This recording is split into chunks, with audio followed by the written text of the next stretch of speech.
안녕하세요. 윤빌리티 박소연입니다. 여러분 면접 잘 보고 싶으시죠?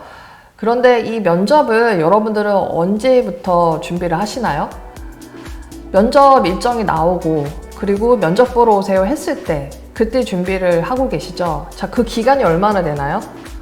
정말 길어야 일주일? 짧으면 3일? 그렇거든요? 아니면 당장 right now, 내일 오라고 할 수도 있어요. 그런데 여러분들 그제서야 준비를 해서 면접에 가려고 하거든요. 그럼 잘 볼 수 있을까요? 쉽지 않은 싸움입니다. 그런데 이 면접은 짧은 시간에 굉장히 여러분들이 좀 효율적으로 준비를 해서 도전을 하기 때문에 정말 잘 보는 스킬을 제가 이제 알려드릴 텐데, 자, 어떻게 하면 준비를 해서 잘 볼 수 있을지 지금부터 보도록 하겠습니다. 네, 기업은 이 준비된 인재를 원한다라는 말이 있습니다. 여러분, 준비된 인재가 뭘까요? 생각해 본 적 있으세요? 준비된 인재? 자, 이 준비된 인재라는 거는 이 직무에 적합한 인재, 그리고 인성에 적합한 인재, 그리고 우리 회사와 잘 맞는 인재, 이걸 원하는 겁니다. 그러면 도대체 이 준비된 인재에 맞게 내가 어떻게 준비를 해야 할까? 자, 제가 딱 4가지의 핵심을 말씀을 드릴 텐데요. 자, 첫 번째, 이 준비된 인재, 역량 부분입니다. 자, 트렌드 공부를 늘 언제나 해야 해요. 제가 예전에도 한번 이 동영상 강의에서 제발 트렌드 공부 좀 많이 해라, 서칭을 해서 요즘에 산업군도 공부도 하고 그런 것들을 꾸준히 해야 나중에 실기도 잘 보고 그리고 면접에서 대응을 잘할 수 있다라고 언급을 했었는데요. 왜 이게 필요한가 예시를 하나 들어볼게요. 최근에 카카오 이번에 면접을 봤었는데 이 면접에서 질문들이 예상치 못한 질문들을 많이 합니다. 여러분들이 자주 사용하는 어플리케이션을 언급을 했어요. 그러면 이 어플리케이션의 문제점이 뭐냐고 물어보고, 그러면은 이거와 다른 경쟁사의 어플리케이션은 어떤 문제점이 있는지 또 비교 분석을 하라고 그러거든요. 이거는 정말 준비되지 않으면 말하기가 쉽지 않아요. 평소에 내가 어플리케이션 계속 사용도 해봐야 되고, 또 이런 것들은 뭐가 불편함이 있는지를 꾸준히 관찰을 해야 되고, 기록도 하면서 분석력을 가지고 있어야 되거든요. 그런데 당장 이거를 면접에 부딪혀서 나올 거라 예상을 하고 여러분들 준비를 못 한단 말이에요. 평소에 계속 이 트렌드 공부를 하고, 비교 분석도 하고, 관심을 가지면서 들여다봐야 되는데, 그래야만 이에 대한 질문에 답을 할 수가 있단 말이에요. 근데 면접에 그런 질문을 받으면 거의 백발백중 대답을 잘 못해요. 아, 내가 좀 더 이에 대한 부분을 준비를 해볼 걸. 그런 아쉬움을 갖는데요. 그래서 항상 이에 대한 역량은 내가 가고자 하는 이 직무에 맞춰서 관심을 가지고, UI, UX라면은 어플리케이션 다양하게 분석도 해보고 비교 분석을 해야 되는 능력, BX라면은 브랜드, 요즘에 어떤 브랜드가 이슈이고 잘된 디자인이 무엇인지를 관찰을 해봐야 됩니다.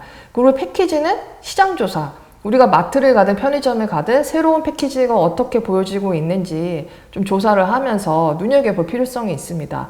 이런 게 축적이 되어야 여러분들 자연스럽게 그 역량 발휘가 되는데, 그게 바로 준비된 인재를 찾는 거거든요.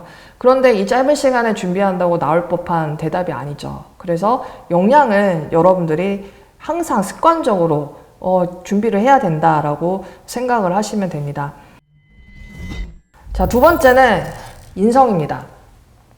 자, 인성은 뭐 태어나서 갖춰지는 인성도 있고요. 부모님한테 배운 교육이라는 것도 있어요.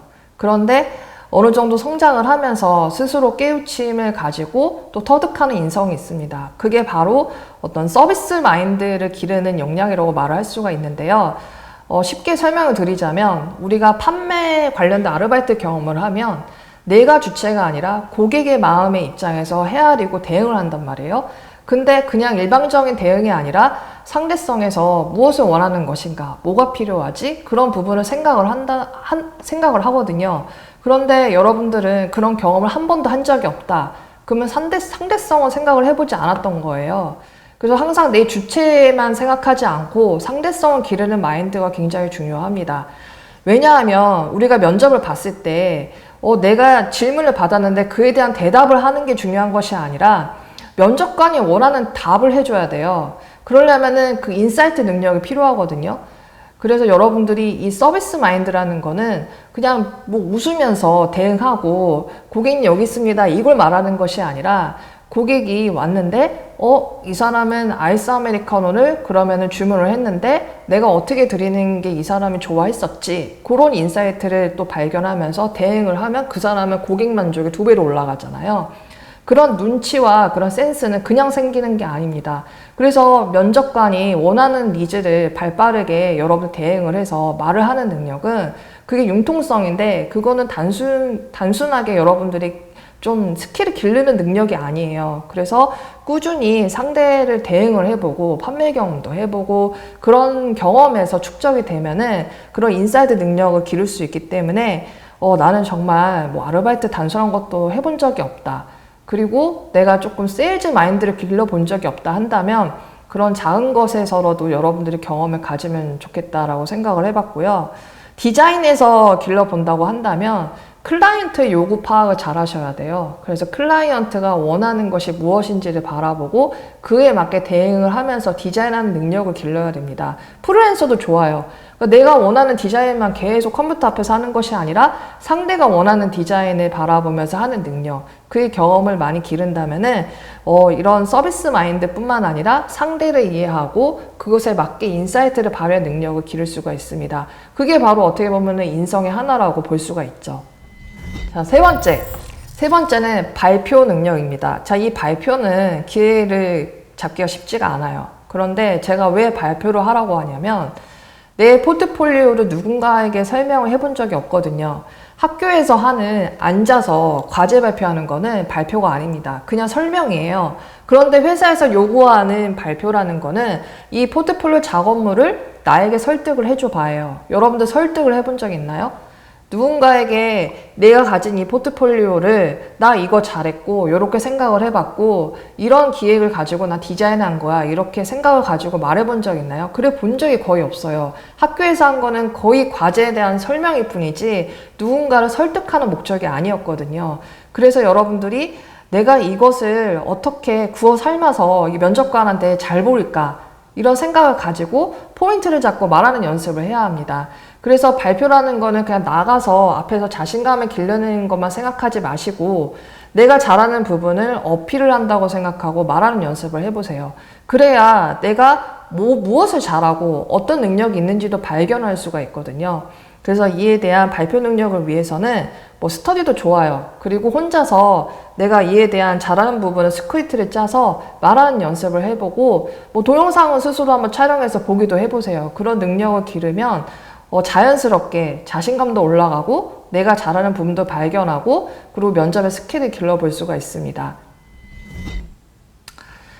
자, 마지막 네 번째입니다. 네 번째는 사실 앞에 1, 2, 3번이 더 가장 중요하고요. 네 번째는 어떤 자신감, 마음가짐인데요. 이거는 제가 뭐 운동을 열심히 하고 뭐 이렇게 열심히 치열업을 해라 해도 취준생한테는 참 어려운 부분인 것 같아요. 제가 운동을 막 이렇게 권장을 많이 하거든요. 왜냐하면 운동을 안 하고 스스로 그냥 마음가짐 올리는 게 한계가 있습니다. 왜냐하면 계속 컴퓨터 앞에서 일만 하고 작업을 하고 누군가 대화를 많이 할 기회가 많지 않거든요. 그리고 자기와의 그런 대화도 많이 못하고 있어요. 그러면은 방법은 운동인데 스스로 거울을 보고 운동도 하고 자기가 달라진 모습을 보면은 이 자신감이 자연스럽게 올라오거든요. 그런데 여러분들은 디자인 친구들이 상당히 조금 게을러요. 그래서 운동을 좀 잘 안 하려는 경향이 있는데 이런 부분들을 좀 채워나가면은 좀 이런 텐션이 생기면서 자신감도 생기고 말하는 거에 대한 그런 힘이 생기는데 여러분들 그에 대한 좀 의지와 노력이 참 없는 것 같아요. 그래서 이런 에너지를 기를 수 있는 그런 운동, 그런 부분들을 좀 채워나간다면은 좀 그런 힘을 북받쳐서 여러분들이 나만의 가지고 있는 역량이 더해져서 자신감 있게 할 수 있다고 생각합니다. 제가 그냥 말씀드리는 것이 아니라 정말 그랬던 친구들이 많았습니다. 저는 진짜 너무 계속 일만 하니까 계속 취준하니까 길어지고 너무 힘들어요. 이런 학생들이 많았는데 운동도 같이 하면서 그걸 즐기고 자기 자신을 바라보는 그런 자세를 가지니까 많이 달라지더라고요. 그래서 여러분들이 이에 대한 노력도 필요하다라고 팁을 드리고 있습니다. 자, 제가 이 네 가지를 말씀드렸습니다. 첫 번째, 역량, 트렌드 꾸준히 연습을 해야 되고 노력을 해야 된다. 이 연습이라는 거는 계속 리서치하고 보고 그리고 체크하고 그에 대한 생각, 키워드를 정리하는 걸 말씀을 드린 겁니다.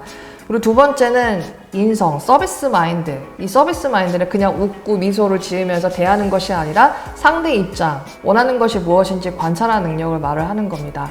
그리고 세 번째는 발표입니다. 내가 가지고 있는 이 포트폴리오, 내가 가지고 있는 스킬을 그냥 말하는 것이 아니라 무엇인지를 어필을 한다고 생각하고 접근을 해야 합니다. 그리고 마지막은 운동, 이 자신감을 상승시키는 그냥 내 역량만 가지고 있는 것이 아니라 에너지가 더해져서 자신감 있는 모습을 보여주면은 면접관도 이 친구가 뭔가 있는 것 같다라고 생각을 하거든요. 그래서 이 네 가지를 여러분들 핵심 키워드를 가지고 준비를 잘 해 나간다면 면접에서 좋은 성과를 얻을 수 있을 겁니다. 앞으로 면접에 있어서 수많은 난관이 부딪힐 텐데요. 그때마다 여러분들이 기회를 놓쳤다고 생각하지 마시고 또 한 번의 발전이라고 생각하시고 계속 디벨롭을 하면서 도전을 하면은 정말 나와 맞는 기업을 만날 수 있습니다. 그래서 노력이 여러분들한테 좋은 성과를 얻을 수 있다는 거를 꼭 기억하시고 계속 ING를 진행하는 그런 디자이너가 되길 바랍니다. 감사합니다.